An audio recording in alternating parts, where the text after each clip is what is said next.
الخاسرين ربنا آتنا في الدنيا حسنة وفي الآخرة حسنة وقنا عذاب النار رب ارحمهما كما ربياني صغيرا وقل رب ارحمهما كما ربياني صغيرا আয় আল্লাহ পাক কুদরতি নজরে তাকায় দেখুন আল্লাহ, ঈদুল ফিতরের নামাজ আমরা আদায় করে ফেলেছি।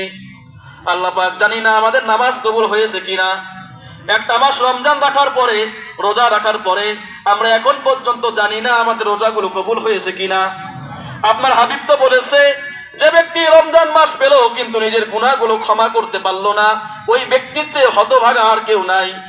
আল্লাহ পাক আমরা বড় হতভাগা, আমরা এখনো জানি না আমরা রোজাগুলো কবুল হয়েছে কিনা, সাহারি ইফতারগুলো আপনি কবুল করেছেন কিনা। লাইলাতুল কদর দান করলেন, লাইলাতুল কদরি খায়রুম মিন আলফি শাহর, হাজার মাসের চেয়ে উত্তম। আমরা জানি না সেই মাস সেই রাতটি আমরা পেয়েছি কিনা। আল্লাহ পাক দয়া করে মায়া করে আমরা যারা হাত তুলে দিয়েছি, আপনি তো বলেছেন লা তাকনাতু মির রাহমাতিল্লাহ, আমার রহমত থেকে নিরাশ হইও না। আল্লাহ পাক এত গুনাহ করার পরেও, এত পাপ কাজ করার পরেও ঈদের নামাজে আসছি। আপনার হাবিব বলেছে ইয়াউমুল ঈদ ওয়া ইয়াউমুল ওয়াঈদ, ঈদ হচ্ছে তাদের জন্য যারা রোজাদার, আর যারা রোজাদার না তাদের জন্য দিনটি হচ্ছে দুঃখের দিন। আল্লাহ পাক এর পরেও লাজ শরম কোনো সবকিছু বাদ দিয়ে আপনার দরবারে দুখানা হাত পেতে দিয়েছি। আল্লাহ পাক দয়া করে মায়া করে আমাদের জীবনের গুনাহগুলো আপনি ক্ষমা করে দেন।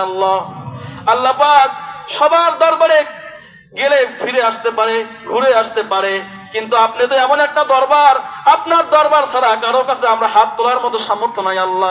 আল্লাহ পাক আপনি ছাড়া কেউ আমাদেরকে ক্ষমা করবে না। আপনি আমাদের জীবনের গুনাহগুলো ক্ষমা করে দেন।